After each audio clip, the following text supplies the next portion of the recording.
maputi na siya, maputi. Mapula na guys. Ayan, hindi pa siya luto. So, meron tayo dito tuna. Ay! Tanggalin ko yung tubig.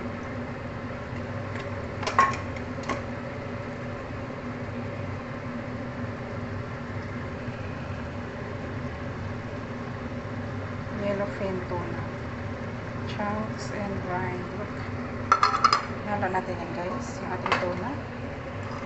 Para may lasa ang ating food. Yan o. Yan yung tubig niya. So, hindi ko siya halo. Ito lang, yung fish lang. That's it. Baka lang.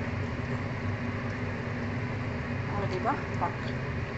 Yummy na yan. Yummy. Takpan natin ang ating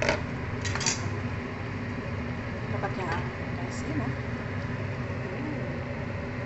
Ang ating isda.